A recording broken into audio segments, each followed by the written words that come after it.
Hello, this is John Lewis with WasherdryRepairHelp.com. In this tutorial I'm going to show you how to replace the mode shifter on a GE Hydrowave.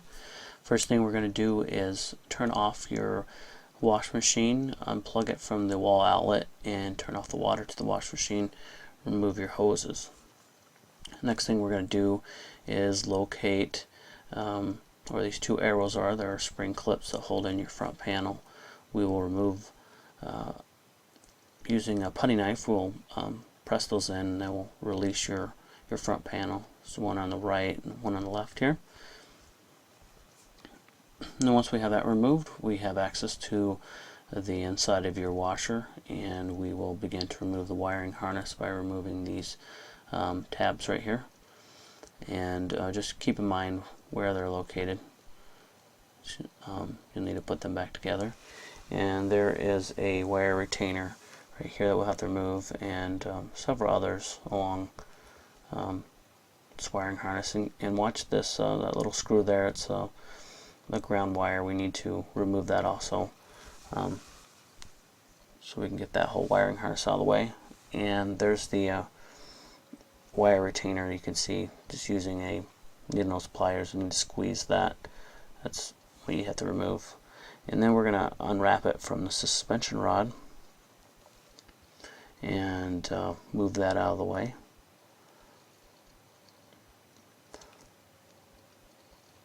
And once we have that removed, we need to remove the drain hose that you see in here, and our goal is to remove everything from the outer tub so we can remove the outer tub.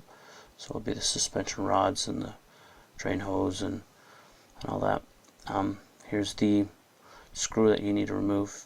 Now loosen that up to remove the drain hose, and be careful, there'll be water in there, so you might want to get a towel or something, catch some of that water. And then once you have that removed, remove the pressure hose. We're going to make sure we remove it from the suspension rod also. You can see that white clip right there. So yeah. And then next up, we're going to remove the control panel by removing these three screws in the back. What you see there. We're going to push forward, and then we're going to give it a tap on the right side if you're standing from the back. The next picture here, you'll see there are three tabs where these arrows are that are holding the control panel in place, and then we have to remove the wires that are connected to the control panel here, the pressure tube, these two wires here, and some wires here on the control board. And I have other videos that show that more in detail if you need to see that. Once we have the control panel unhooked, we can remove it to the side. And then going to our next picture here, so we can get it to load.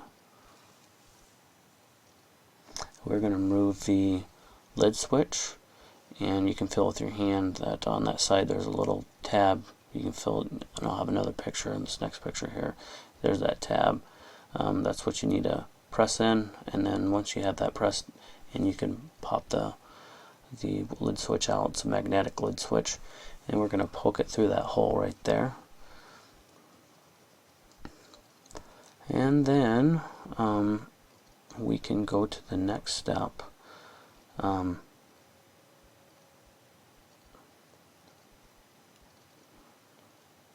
And there are two screws right here in the front, and we will remove those, and then you can move the that top panel forward slightly, and then gain access to inside. And as you can see, there's a shelf-looking thing back here. We're going to remove these screws. There's one right there and one there. A couple on the other side. We're going to remove those, and then set it off to the side. So we need to remove the basket, and that's going to be in the way if we don't remove that. So once that's removed, now you can see the basket, and we have the dampening straps that we need to remove. There are 4 screws that hold them into place, so we got to remove those 4 screws. You can see them right there, and then we can remove the dampening straps from the basket here.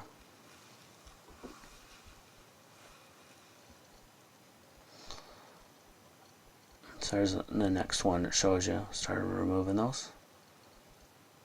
And then we're going to remove the tabs on the tub ring and all the way around the whole entire tub ring. And then once those are popped off, we can remove the tub ring completely. And then we're going to come down here to dispenser and pop open that little blue hatch there and give it turn it counterclockwise, and it'll expose the 7/16 nut that we have here. And then so we're going to use our ratchet and remove that. And once we have that removed, there's the drive block. It's a plastic. You can see it right there. We just pull that right out, like you can see in that picture. And then we're going to use our spanner wrench, and we're going to turn the nut clockwise, unlike normally you'd go counterclockwise. And GE has a history of issues with the nut getting stuck. So sometimes you might have to use a Dremel to get it out of there. And if you do, you just have to replace that nut. Once you have that nut removed, there's another few washers under there. You'll see them when you get out. Just make sure that you keep in mind what order they go in. I actually recorded this video before and realized I didn't have audio, so that's why my audio is not matching up completely with it. Anyways, once we got that nut removed, we can remove the basket. You see here. The next thing we're going to do is remove the suspension rods, and you can see those little white tabs around the bottom here. That's what holds the suspension rods into place and onto the part of the frame. So we're going to push those tabs. You can use a hammer. Have a hammer on the back here. The back ones are really hard to reach, so you really need a hammer. And once you have those, all four of them loose, you can begin to gently pull the outer tub and motor out all together as one unit. And just be careful. See that suspension rod there's grabbing, so I had to move it out of the way and stuff. Make sure you don't get them bent. You be in trouble. Or put a hole in your tub, because then you have to replace that also, and that would not be good.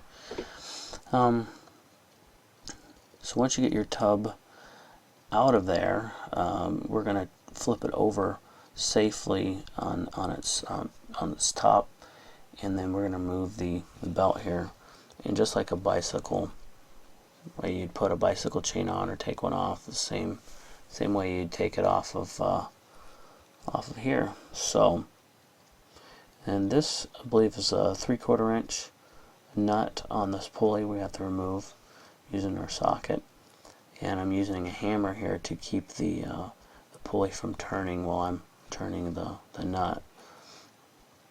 So gave you some good leverage there, and loosen up. Then we're going to remove that pulley. Then there are 4 hex head bolts here, screws where you need to remove. There's that one there, and there, and there's also one on the underside that we have to remove. I don't have a picture of that, but it's right there. You can feel it with your hand and look underneath.